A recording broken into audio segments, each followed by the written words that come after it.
Praise the Lord. இயேசு கிறிஸ்துவின் இனிய நாமத்தில் உங்கள் அனைவருக்கும் அன்பின் வாழ்த்துக்கள்.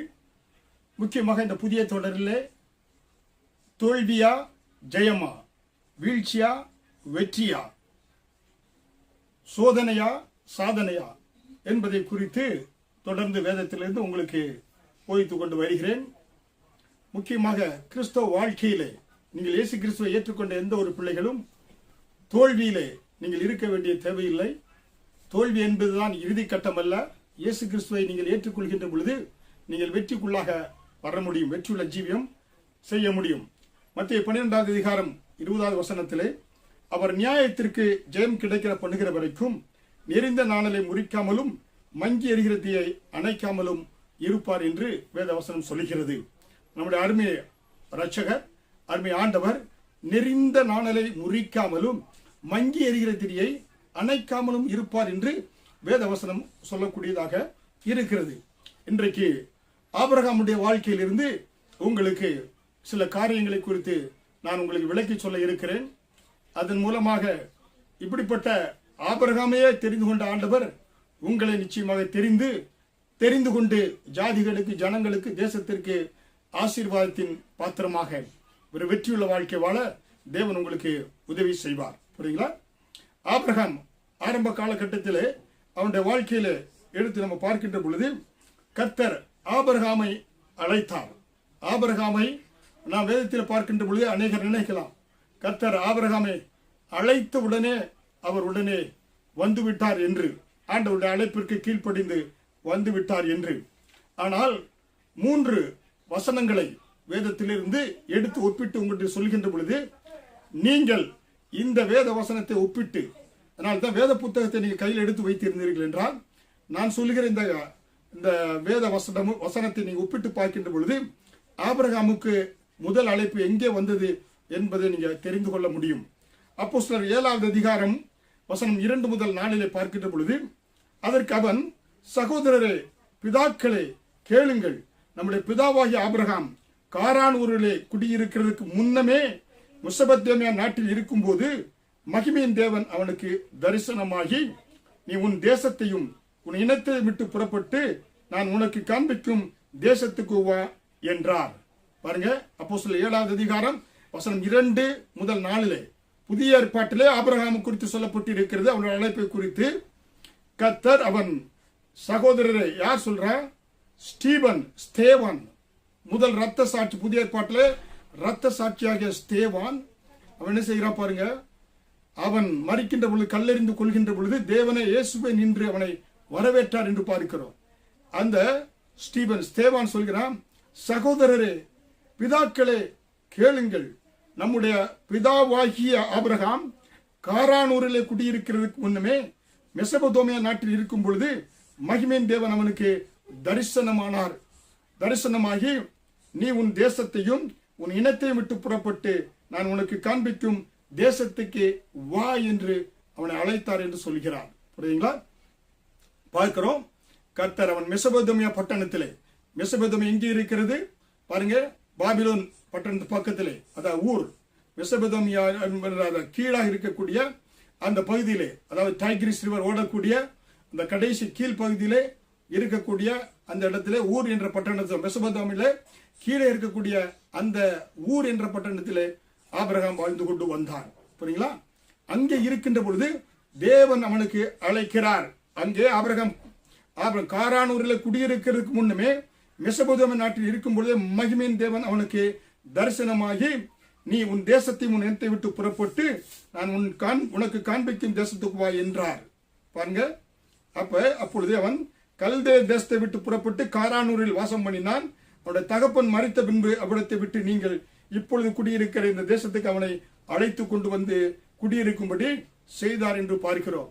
அப்ப ஆபிரகாமுக்கு முதல் அழைப்பு ஊர் என்ற இடத்திலே, கல்தே அந்த பாருங்க மெசொப்பொத்தாமியா பட்டணத்திலே ஊர் என்ற இடத்திலே அவன் அந்நிய தேவர்களை, அவருடைய தகப்பனார் எல்லாம் அந்நிய தேவர்களை வழங்கி கொண்டிருந்தார் என்று யோசுவா 24வது அதிகாரத்தை பார்க்கிறோம்.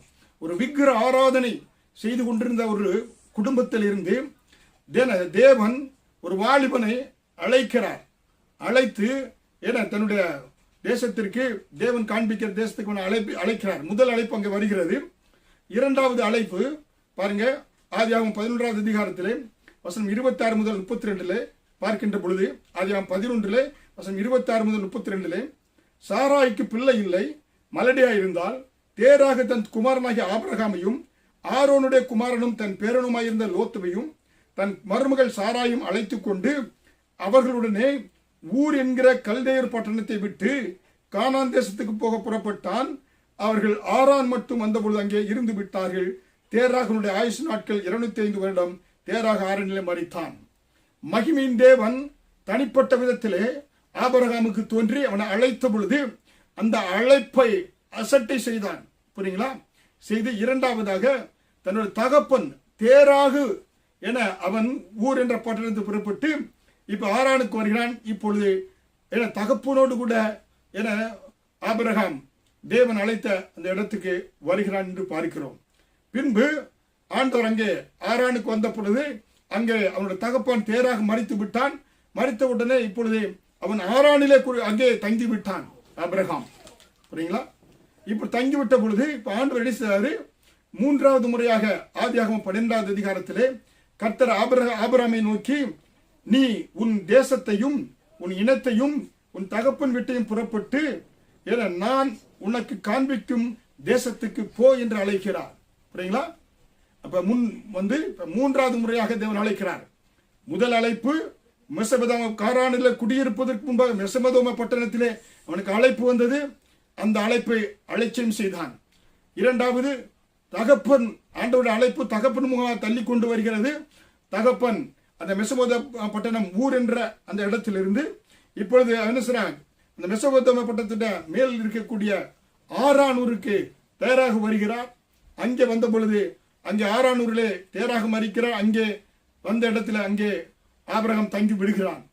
இப்பொழுது தேவன், மகிமையின் தேவன் இப்ப அங்கே அந்த ஆரானிலே ஆதியாகமம் 12வது அதிகாரத்தில் பார்க்கின்ற பொழுது தேவன் ஆபிரகாமுக்கு அவனுக்கு அழைப்பை கொடுக்கக்கூடியவராக, உன் தேசத்தையும் உன் இனத்தையும் உன் தகப்பனுடைய வீட்டையும் விட்டு நான் உனக்கு காண்பிக்கும் தேசத்துக்கு போ என்று ஆண்டவர் சொல்கிறார். பாருங்க, அங்கே காண்பிக்கும் தேசத்துக்கு நீ போ என்று கர்த்தர் சொல்லக்கூடியவராக இருக்கிறார் என்று நாம் பார்க்கிறோம். புரியுங்களா? அதனால பாருங்க, ஆதியாகமம் 7வது அதிகாரத்தில் சொல்றாரு வா என்றுகிறார். ஆதியாகமம் 12வது அதிகாரத்தில் பார்த்தா போ என்று சொல்கிறார். அப்ப தேவன் ஆபிரகாமை அவனுடைய வாலிப நாட்களிலே அந்த தகப்பன் வீட்டில் இருக்கின்ற பொழுது அந்த காரானில் குடியிருப்பதற்கு முன்பாக ஒரு அழைப்பை கொடுத்தார். அந்த அழைப்பை அலட்சியம் செய்தான். இரண்டாவது ஆண்டோட அழைப்பு தகப்பன் தேராக மூலம் வருகிறது. தேராவின் மூலமாக ஆரானிலே குடியிருந்து அங்கே ஆண்டோட அழைப்பை அலட்சியம் செய்து, மூன்றாவதாக மகிமின் தேவன் அவனை ஆதியாகமம் 12வது அதிகாரத்தில் பார்க்கிறோம். அப்பொழுது ஆண்டவர் அவனை அழைக்கிறார். அப்பொழுது அவன் என்ன செய்கிறான்? தேவன் காண்பிக்கிற கானான் தேசத்துக்கு செல்லக்கூடியவனாக இருக்கிறான் என்று பார்க்கிறோம். அதனால்தான் ஆண்டவுடைய அழைப்பை அலட்சியம் செய்தவனாக இந்த ஆபிரகாம் இருக்கிறான் என்று பார்க்கிறோம். ஆதியாகமம் 15:7 பின்பு அவனை நோக்கி, இந்த தேசத்தையும் உனக்கு சுதந்திரமாக கொடுக்கும் பொருட்டு உன்னை ஊர் என்கிற கல்தேயருடைய பட்டணத்தில் அழைத்து வந்த கர்த்தர் நானே என்றார். பாருங்க, அப்ப ஆபிரகாம் என்ன செய்கிறார்? முதல் அழைப்பை அலட்சியம் செய்தான். இரண்டாவது அழைப்பு தேராக தகப்பன் மூலமாக அதை அலட்சியம் செய்து கர்த்தர் மூன்றாவது முறையாக அவனை ஆதியாகமம் 12வது அதிகாரத்திலே அழைக்கிறார். அப்போஸ்தலர் 7, ஆதியாகமம் 11வது அதிகாரம், ஆதியாகமம் 12வது அதிகாரத்திலே பார்க்கிறோம். இங்கே அப்ப ஆண்டவருடைய அழைப்பு உங்களுடைய வாழ்க்கையில் வருகின்ற பொழுது, கர்த்தருக்கு அடுத்த காரியமா இருந்தாலும் இல்ல விசுவாச வாழ்க்கையுடைய அழைப்பாக இருந்தாலும் அந்த அழைப்புக்கு நீங்க என்ன செய்ய வேண்டும்? கீழ்ப்படைய வேண்டும். ஆண்டவருடைய அழைப்பை உதறி தள்ளிய ஒரு மனிதனாக ஆபிரகாம் இருக்கிறான் என்று இதில் பார்க்கிறோம். அதனால்தான் தேவனுக்கு கீழ்ப்படியாத அந்த ஆபிரகாமை தேவனுடைய கிருபை தகப்பனாய தேராக மூலமாக அழைத்து கொண்டு வருகிறது. அழைத்து கொண்டு இப்பொழுது அங்கே தங்கிவிட்டான். மூன்றாவது முறையாக தேவன் அவனை அழைக்கிறார் என்று நாம் பார்க்கிறோம். ஆமென். உங்களுடைய விசுவாச வாழ்க்கை எப்படி இருக்கிறது? பரம கானானை நோக்கி ஆண்டவர் உங்களை ரட்சித்து அழைத்து பரம கானானை நோக்கி ஓடுகிற இந்த வாழ்க்கையிலே நடுவழியில நீங்க தங்கி விட்டீர்களா? இல்ல தேவனை நோக்கி தொடர்ந்து ஓடிக்கொண்டிருக்கிறீர்களா? கிறிஸ்தவ வாழ்க்கையிலே ஒருபடி எடுத்து வைத்து விட்டு அப்பொழுது போதும் என்று சோர்ந்து போய் விட்டீர்களா? ஒரு குறிப்பிட்ட இடத்திலே தோல்வி வந்த பொழுது அதில் படுத்து விட்டீர்களா என்று நீங்களே ஆராய வேண்டும். கர்த்தருடைய அழைப்பு ஆபிரகாமுக்கு வந்த பொழுது, ஊர் என்ற பட்டணத்திலிருந்து அழைப்பு வந்த பொழுது, அவன் நடுப்பாதையிலே நடுவழியிலே ஆரானிலே தங்கிவிட்டான் என்று பார்க்கிறோம். கர்த்தர் அவனை மீண்டும் அழைக்கிறார். சென்னையிலிருந்து பாம்பேக்கு புறப்பட்ட அந்த விமானம் என்ன செய்கிறது? புறப்பட்ட சில நிமிடத்திலே எல்லாம் பைலட்டினுடைய முன்பா இருக்கக்கூடிய எல்லா அந்த இண்டிகேட்டர் விளக்குகளும் சுகப்பேறி ஆரம்பிக்கிறது. என்னென்று பார்க்கின்ற பொழுது ஒரு கழுகு இந்த விமானத்தை இன்ஜினுக்குள்ளாக பறக்கின்ற பொழுது சென்று விட்டதினாலே எல்லா விளக்குகளும் சிகப்பாக இண்டிகேட்டர் எரிய ஆரம்பித்ததினாலே விமானி என்ன செய்தார்?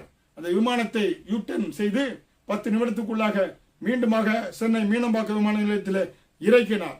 இறக்கிய பொழுது அந்த விமானத்தை எல்லாம் என்ஜின் எல்லாம் பிரித்து ஆயிலால் நன்றாக கழுவி அதை மீண்டுமாக பொருத்தி 8 மணி நேரம் தாமதத்துக்கு பிறகாக அது பாம்பேயை நோக்கி பறந்தது என்று செய்தித்தாளில் வந்தது. இன்றைக்கும் கர்த்தர் அழைத்த இந்த பரம கானானை நோக்கி செல்கிற உங்களுக்கு ஏதாவது தோல்வியிலே நீங்கள் அகப்பட்டு சிக்குண்டு சிறகுடிந்த பறவை போல இந்த கலையை போல சின்னமனமாய் கிடக்கிறீங்களா? இல்ல ஒருவேளை ஆண்டவர் அந்த அழைப்பை மறந்து படுத்திருக்கீங்களா?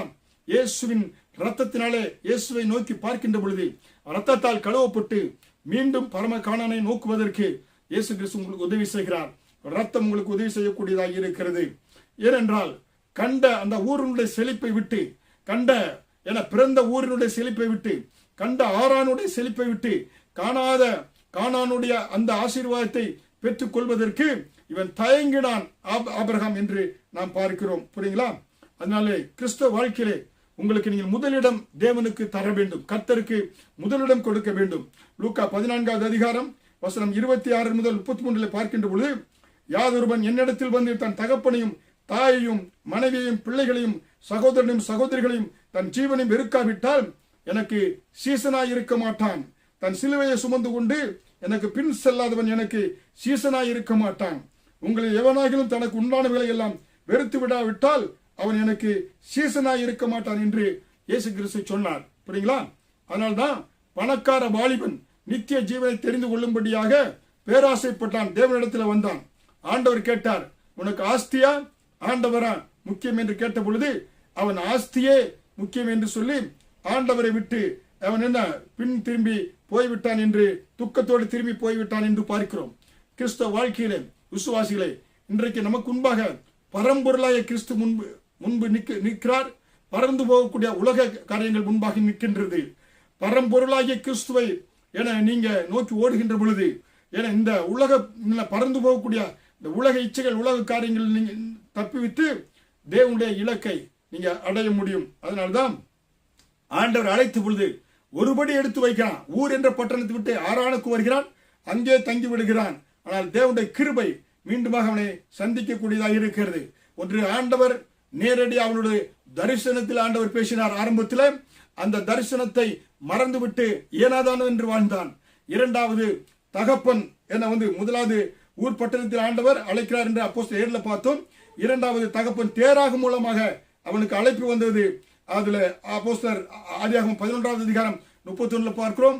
மூன்றாவதாக அழைப்பு அவனுடைய ஆதியாகமம் 12வது அதிகாரத்திலே ஆபிரகாமுக்கு வந்தது என்று பார்க்கிறோம். புரியுங்களா? ஏனென்றால் மூன்றாவது அழைப்பிலே பார்க்கின்ற பொழுதுதான் கர்த்தர் தேவன் அவனை அழைத்த பொழுது பாத்தீங்கன்னாக்க ஆண்டவர் அவனுக்கு வாக்கு தத்தங்களையும் அவன் உடன்படிக்கையும் செய்து கர்த்தர் அழைக்கிறான். புரியுங்களா? அப்ப பாருங்க, எத்தனை முறை ஆண்டவர் அவன் அழைத்து மூன்றாவது முறை அவன் கீழ்ப்படியக்கூடியவனாக இருக்கிறான். நம்ம கிராமத்தில் பார்க்கிறோம், மாடு, காளை மாடு, மாட்டு வண்டி இருக்கிறது பார்க்கிறோம்.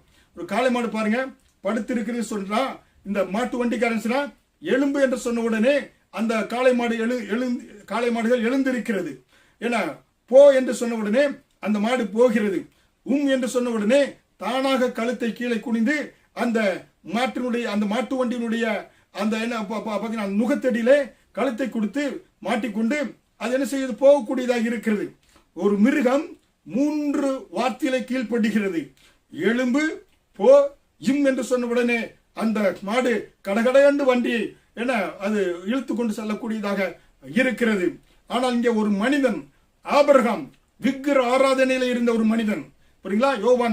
யோசுவா 24 அதிகாரத்தில் பார்க்கின்ற பொழுது விக்கிர ஆராதனையில இருந்த ஒரு மனிதன், தேவனை விட்டு தூரமாய் இருந்த ஒரு மனிதன், தேவனுடைய அழைப்பை அசட்டை செய்த ஒரு மனிதன். 2 முறை மூன்றாவது முறை அழைப்புதான் கீழ்ப்படிந்த ஆபிரகாம். மூன்றாவது முறை ஆபிரகாம் என்ன செய்கிறான்? கீழ்ப்படியக்கூடியவனாக இருக்கிறான். அதனால்தான் தேவன் அவனை மூன்றாவது முறை அழைக்கின்ற பொழுது 3 ஆசீர்வாதங்களை கூறுகிறார். ஒன்று லேண்ட், இரண்டாவது டிசெண்டன்ட், மூன்றாவது பிளஸிங். ஏன்னா 2 முறை அழைப்பை அலட்சியம் செய்தனாலே மூன்றாவது முறை இவன் அலட்சியம் செய்து விடக்கூடாது என்று 3 ஆசீர்வாதங்களை, லேண்ட், டிசெண்டன்ட், பிளஸிங், மூன்றை சொல்லி கர்த்தர் அழைக்கிறார் என்று நாம் பார்க்கிறோம். புரியுங்களா? அதனால்தான் ஆபிரகாம் வாழ்க்கையினுடைய அந்த தோல்வியில முதல் காரியம் என்னவென்றால் தோல்வி நிறைந்த ஒரு வாழ்க்கையாக இருக்கிறது ஆரம்ப வாழ்க்கை. அதனால முதலாவது ஆபிரகாமுடைய அலட்சிய மனப்பான்மை. கர்த்தர் முதலிலே அவனை அழைத்த பொழுது அப்போஸ்தலர் 7வது அதிகாரத்தில் பார்த்தோம், அசட்டை செய்து விட்டான். இரண்டாவது ஆதியாகமம் 11வது அதிகாரத்தில் அகப்பா அழைத்து கொண்டு வந்தா அங்கே மறந்து விட்டு ஆரானிலே குடியிருந்து விட்டான். மூன்றாவதாக ஆதியாகமம் 12வது அதிகாரத்தில் கர்த்தர் அவனை அழைத்து ஆதியாகமம் 12:1 கர்த்தர் ஆபிரகாமை நோக்கி, நீ உன் தேசத்தையும் உன் தினத்தையும் உன் தகப்பனை விட்டு புறப்பட்டு நான் உனக்கு காண்பிக்கும் தேசத்துக்கு போய் என்று சொல்லி இருந்தார். ஆண்டவருடைய கொடுத்த அந்த ஆணைக்கு என்ன செய்தான்? இப்பொழுது அவன் கீழ்ப்படியக்கூடியவனாக இருக்கிறான் என்று பார்க்கிறோம். ஒன்று அலட்சியம், கர்த்தருடைய அழைப்பை 2 முறை அலட்சியம் செய்து மூன்றாவது முறையாக கீழ்ப்படியக்கூடியவனாக இருக்கிறான் என்று ஆபிரகாம் பார்க்கிறோம். இரண்டாவது அவனுடைய அந்த வாழ்க்கை, ஆரம்ப வாழ்க்கையை பார்க்கின்ற பொழுது ஒரு தோல்வி நிறைந்த வாழ்க்கை. இரண்டாவது ஆபிரகாமுடைய வாழ்க்கையை பார்க்கின்ற பொழுது அவன் அரைகுறை கீழ்ப்படிதல். ஆண்டவர் என்ன சொன்னாரு?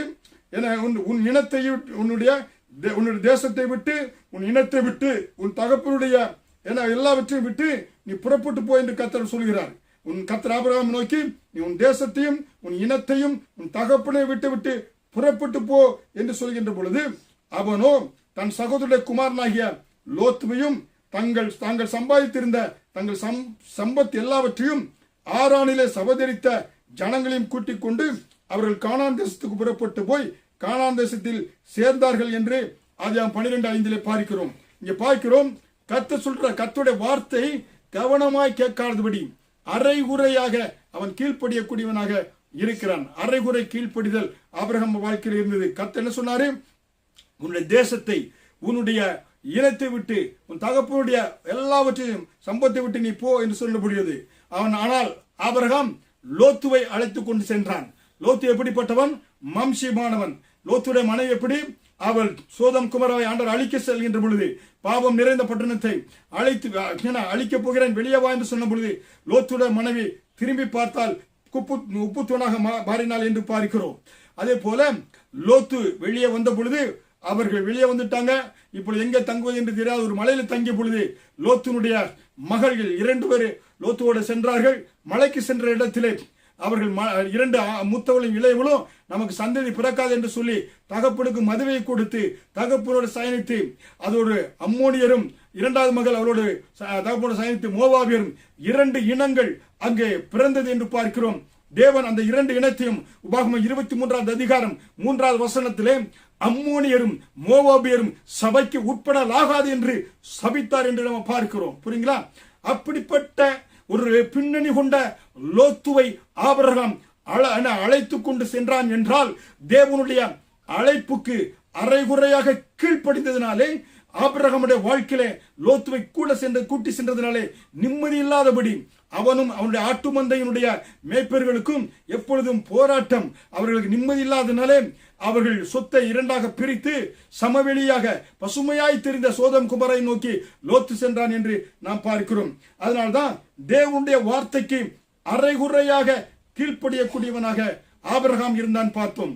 ஒன்று ஆண்டவருடைய அழைப்பை அலட்சியம் செய்த ஆபிரகாம். இரண்டாவது ஆண்டவருடைய அழைப்பை அவருடைய சத்தத்திற்கு அரைகுறையாக கீழ்ப்படிந்து லோத்தை அழைத்துக் கொண்டு சென்றான். அதனால்தான் 2 கொரிந்தியர் 6வது அதிகாரம் 14-18 அந்நிய நுகத்திலே அவிசுவாசிகளின் பிணைக்கப்படாதிருப்பீர்களாக. நீதிக்கும் அநீதிக்கும் சம்பந்தம் ஏது? ஒளிக்கும் இருளுக்கும் ஐக்கியம் ஏது? கிறிஸ்துவுக்கும் பேலியாளுக்கும் இசைவேது? அவிசுவாசிகளுடைய விசுவாசிக்கு பங்கு ஏது? தேவனுடைய ஆலயத்திற்கும் விக்கிரகங்களுக்கும் சம்பந்தம் ஏது? நான் அவர்களுக்குள்ளே வாசம் பண்ணி அவர்களுக்குள்ளே உலாவி அவர்கள் தேவனாய் இருப்பேன், அவர்கள் என் ஜனங்களாய் இருப்பார்கள் என்று தேவன் சொன்னபடி நீங்கள் ஜீவனுள்ள தேவனுடைய ஆலயமாய் இருக்கிறீர்கள் என்று சொல்லப்பட்டிருக்கிறது. ஹல்லேலூயா. இந்த வார்த்தையின்படி பார்த்தா தேவனுடைய வார்த்தைக்கு அரைகுறையாக அவன் நினைச்சுதான் கீழ்ப்படிந்தான் என்று பார்க்கிறோம். ஒன்று அலட்சியம், இரண்டாவது அரைகுறை கீழ்ப்படிதல், மூன்றாவது அமர்ந்திராமை. இதெல்லாம் ஆபிரகாமுடைய வாழ்க்கையில காணப்பட்டது என்று பார்க்கிறோம். அமர்ந்திராமை ஆண்டவர் வற்புறுத்தினாலே ஆபிரகாம் எழுந்து கானானுக்கு புறப்பட்டு வந்தான் என்று பார்க்கிறோம். கர்த்தர் சொன்னாரே, பாலும் தேனும் ஓடுகிற தேசத்தை உனக்கு கொடுப்பேன், ஆதியாகமம் 12:10 பார்க்கிறோம். ஆனால் கானான் தேசத்துக்கு வருகிறான். அங்கே என்ன செய்கிற? பாலையும் என்ன பார்க்க முடியல, என்ன தேனை பார்க்க முடியல. அங்க வருகின்ற பொழுது பஞ்சம் வருகிறது. புரியுங்களா? பஞ்சம் வந்த பொழுது இப்ப ஆபிரகாம் என்ன செய்கிறான்? தேவன் வாக்கு கொடுத்த கானான் தேசத்தில் தங்கி இருக்காதபடி அவன் என்ன செய்கிறான்? பக்கத்தில் இருக்கக்கூடிய அங்கே எகிப்து தேசத்துக்கு போகலாம் என்று முடிவெடுத்து அங்க செல்லக்கூடியவனாக இருக்கிறான்.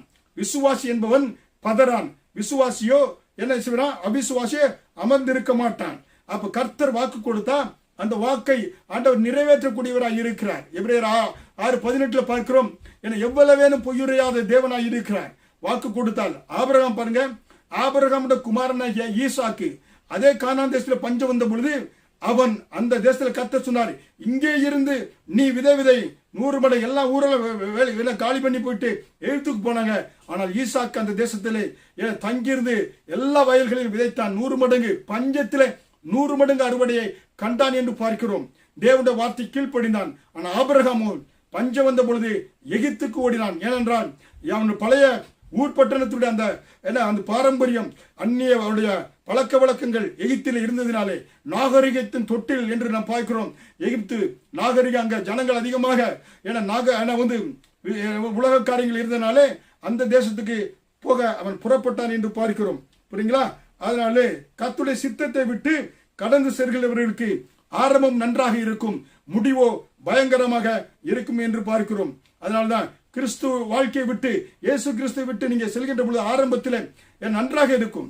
கெட்ட குமாரை பார்க்கிறோம், புராட்டிக்கல் சொன்ன லூக்கா 15 பார்க்கிறோம். ஆரம்பத்தில் நன்றாக இருந்தது. ஆனால் பன்றிக்கு போடுகிற தவிட்டு விட கிடைக்காம பிற்காலத்துல அவன் தகப்பனிடத்துக்கு திரும்பினான் என்று பார்க்கிறோம். நகோமி பார்க்கிற அப்பத்தின் வீடாகிய எருசலேமை விட்டு சோதோம் கொமோரா இருக்கக்கூடிய அந்த பட்டணத்துக்கு சென்றா. அங்க சென்ற பொழுது பாருங்க, தன்னுடைய கணவனை இழந்தா, பையங்களை இழந்தா. நகோமி அப்பத்தின் வீடு அங்க என்ன பெத்லகேம் என்றால் பெத்லகேமில இருக்கின்ற பொழுது வறுமை வந்த பொழுது அங்க அவன் எங்க போனானாக்கா மோவாபிய தேசத்துக்கு போகும் பொழுது அங்க வெறுமை வந்தது. கணவனை இழந்தால், 2 பசங்களை இழந்தால் என்று பார்க்கிறோம்.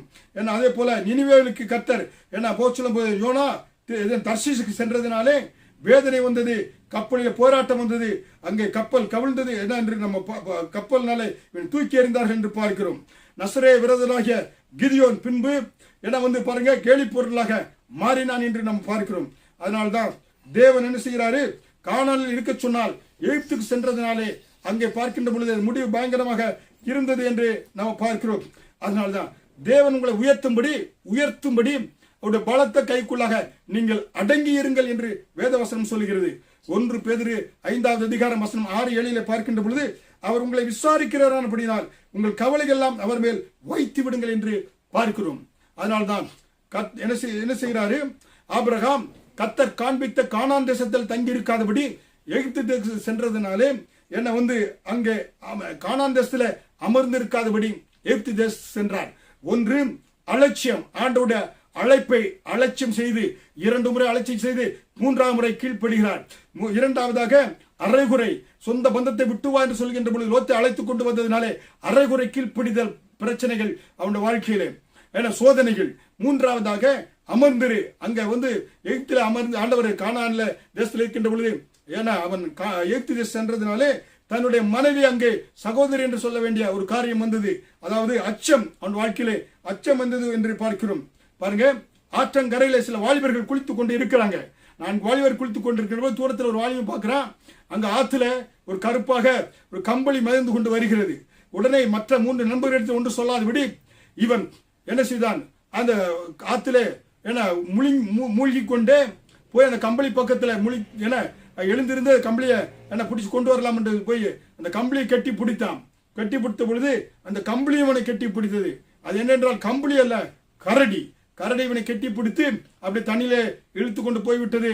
மரணம் அவனுக்கு ஏற்பட்டது. அதே போல அருமையான கிறிஸ்துவ விசுவாசிகளை, பாவத்தை பார்க்கிறேன் என்று சென்றால் சும்மா பார்த்து கொண்டுதான் இருக்கிறேன் இருந்தா என்ன, பாவத்தினாலே பிடிக்கப்பட்டு கரடி பிடிக்கப்பட்டு வாலிபனுக்கு மரணம் வந்தது போல பாவம் உன்னை மரணத்துக்குள்ளாக இழுத்து சென்று விடும். அதனால கவனமுள்ளவர்களாக இருக்க வேண்டும். இங்க எகிப்துக்கு என்ன கர்த்தர் காண்பித்த கானானிலே தங்காதபடி எகிப்துக்கு சென்றதுனாலே ஆதியாகமம் 12வது அதிகாரம் 11 முதல் 15 பார்க்கின்ற பொழுது அவன் சமீபமாய் வந்து தன் மனைவி சாராயை பார்த்து, நீ பார்வைக்கு அழகுள்ள ஸ்திரீ என்று அறிவேன். எகிப்தர் உன்னை காணும் போது இவள் அவருடைய மனைவி என்று சொல்லி என்னை கொன்று போட்டு உன்னை உயிரோட வைப்பார்கள். ஆகையால் உன் நிமித்தம் எனக்கு நன்மை உண்டாகும்படி உன்னாலே என் உயிர் பிழைக்கும்படி நீ உன்னை என் சகோதரி என்று சொல் என்றான். பாருங்க, ஆபிரகாம் எகிப்தில் வந்த பொழுது எகிப்தில் அந்த ஸ்திரியை மிகுந்த அழகுள்ளவர் என்று கண்டார்கள். ஆதியாகமம் 12:15 பார்வோனுடைய பிரபுக்களும் அவளை கண்டு பார்வோனுக்கு முன்பாக அவனை புகழ்ந்தார்கள். அப்பொழுது அந்த ஸ்திரீ பார்வோனுடைய அரண்மனைக்கு கொண்டு போகப்பட்டாள் என்று பார்க்கிறோம். ஆபிரகாம் தன் மனைவியாகிய சாரா என்ன செய்தா பாருங்க, சகோதரி என்று சொல்ல சொன்னான். புரியுங்களா? சகோதரி என்று சொன்னதுனாலே அங்கே வந்து பார்வோன் அரண்மனைக்கு அவன் அழைத்து சொல்லப்படுகிறார். ஏதா இப்பொழுது என்ன பாருங்க, என்ன ஒரு சாதாரண ஒரு மனிதன், ஆண்டவரை ஏற்றுக்கொள்ளாத மனிதன் கூட இப்படிப்பட்ட காரியத்தை செய்ய மாட்டான். ஒரு இரவுல மனைவி கூட்டு கொண்டு நீங்க போறீங்க, நடுவழியில வழிப்பறி கரைய கொள்ளையர்கள் உங்களை சூழ்ந்து கொள்றாங்க, சொல்றாங்க மனைவி விட்டு போய்விடு என்று சொன்னால் நாம் என்ன செய்வோம்? உயிர் போகிறவரை அந்த கொள்ளையர்களோடு போராடி மனைவியை நாம் காப்பாற்றுவோம். ஆனால் இங்க ஆபிரகாம் என்ன செய்கிறாரு? ஏன்னா பாருங்க, அங்கே மனைவியை சகோதரி என்று சொல்ல சொல்கிறார். இதே வார்த்தை ஒரு முறை இல்ல. ஆதியாகமம் 20வது அதிகாரம் பார்த்தீங்க 21 ஆபிரகாம் விட்டு தென் தேசத்துக்கு பிரயாணம் பண்ணி காதேசுக்கும் சூருக்கும் நடுவாக குடியேறி கேராரிலே தங்கினான். அங்கே ஆபிரகாம் தன் மனைவியாகிய சாராளை தன் சகோதரி என்று சொன்னதினாலே, புரியுங்களா? இங்க பாக்குறோம், அபிமெலேக்கு கிட்ட தயவு கிடைக்கும் கொன்றக்கூடாது. இங்க அபிமெலேக்கு கிட்ட போகின்ற பொழுதும் மனைவி சாராள என்ன சகோதரி என்று சொல்லக்கூடியவனாக இருக்கிறான். புரியுங்களா? வேதத்தை நன்று ஆராய்ந்து பார்த்தால் பாருங்க, தேவன் ஆதியாகமம் 23 தேவன் இரவில் அபிலேமுக்கு சொப்பனத்தில் தோன்றி, நீ அழைப்பித்த ஸ்திரீ நிமித்தம் நீ செத்தாய், அவள் ஒருவருடைய மனைவியா இருக்கிறார் என்று சொன்னார். புரியுங்களா? அதனால்தான் ஆதியாகமம் 20:13 என் தகப்பன் வீட்டை விட்டு தேவன் என்னை தேசாந்தரியாய் திரும்படி செய்த பொழுது நான் அவளை நோக்கி, நான் போகிற இடமெங்கும் நீ என்னை சகோதரன் என்று சொல்லி எனக்கு நீ செய்ய வேண்டியதாய் என்று சொன்னான். புரியுங்களா? இப்படியாக என்னை 2 முறையில போற இடத்துலாம் சொல்லி ஆபிரகாம் தன் மனைவி சாராளை பார்த்து சகோதரி என்று சொல்ல சொன்னான் என்று நம்ம பார்க்கிறோம். புரியுங்களா? அதனால்தான் பார்க்கின்ற பொழுது இங்கே ஆபிரகாம் என்ன செய்கிறான்? தன் தலை தப்புனா போதும், மனைவி எப்படி ஆனாலும் பரவாயில்ல என்று தன் சுயநலம் கருதி அவன் என்ன செய்கிறான்? அச்சம் நிறைந்தவனாக இருக்கிறான் என்று நம்ம பார்க்கிறோம். புரியுங்களா? அருமையான தேவனுடைய பிள்ளைகளை ஆபிரகாம் வாழ்க்கையில பார்க்கின்ற பொழுது முதலாவது அலட்சியம், 2வது அரைகுறை கீழ்ப்படிதல், 3வது அமர்ந்திராமை, 4வது அச்சம். அச்சத்தினாலே தன் மனைவியை சகோதரி என்று அவர் எகிப்து தேசத்தில் பார்வோனுக்கு முன்பாக சொல்கிறான். அதனால கர்த்தர் பார்வோனை வாதித்தார். அதனால பார்வோன் அவனுக்கு என்ன ஆடு மாடுகள் பொன் வெள்ளி எல்லாவற்றையும் கொடுத்து அவனை மீண்டுமாக கானான் தேசத்துக்கு அனுப்புகிறார் என்று பார்க்கிறோம். அதனால தேவனுடைய பிள்ளைகளாக இருக்கிற நாம் நம்முடைய வாழ்க்கையிலே நாம் எப்படியாக தேவனுடைய அழைப்புக்கு கீழ்ப்படுகிறோமா என்று பார்க்க வேண்டும். அங்கே சற்று சிந்தித்து பார்க்க வேண்டும். எங்கோ ஒரு விக்கிர ஆராதனையில் இருந்த ஆபிரகாமை கர்த்தர் அவனை அழைத்து கொண்டு வந்து அவன் என்ன செய்தார் பாருங்க, தன் தலையிலே சத்தியம் பண்ணி, உனக்கு என்ன நான் நிலத்தை கொடுப்பேன், சந்ததியை கொடுப்பேன், ஆசீர்வாதங்கள் எல்லாவற்றையும் நீ கொடுப்பேன் என்று சொல்லி அவன் அழைத்து இவ்வளவு வருகின்ற பொழுது அவன் பாருங்க எவ்வளவு அந்த வாழ்க்கையிலே இவ்வளவு காரியங்கள் இருக்கிறது பார்க்கின்ற பொழுது ஒரு தோல்வியான ஒரு வாழ்க்கை, அப்படிப்பட்ட தோல்வி நிறைந்த வாழ்க்கை வாழ்ந்த ஆபிரகாமை கர்த்தர் எப்படியாக விசுவாசத்தின் தகப்பனாக மாற்றினார் என்பதை வருகின்ற தொடரிலே பார்க்க இருக்கிறோம். அதனால்தான் தோல்வி என்பது ஒரு விசுவாசிக்கு இறுதி கட்டம் அல்ல. கிறிஸ்துவுக்குள் நம்பிக்கை இருக்கிறது, எதிர்காலம் இருக்கிறது. கிறிஸ்துவை ஏற்றுக்கொண்டு அந்த விசுவாச வெற்றி வாழ்க்கையிலே பரம காணானை நோக்கி நாம் ஓடுகின்ற பொழுது நிச்சயமாக முற்றிலும் ஜெயம் கொண்டவர்களாக நம்ம வாழ்வோம். ஹல்லேலூயா. அதனால்தான் ஆபிரகாம் வாழ்க்கையிலிருந்து என்ன எப்படியாக ஒரு வெற்றியுள்ள வாழ்க்கையை வாழ்ந்தார் என்பதை தொடர்ந்து பார்க்க இருக்கிறோம். என்ன வேத வசனத்தை, வேத புத்தகத்தை எடுத்து வைத்துக் கொள்ளுங்கள். என்ன நிச்சயமாக தவறாமல் இந்த சத்தியத்தை கேளுங்க, உங்களுக்கு பிரயோஜனமாக இருக்கும். கர்த்தர் உங்களை ஆசீர்வதிப்பாராக. ஆமென்.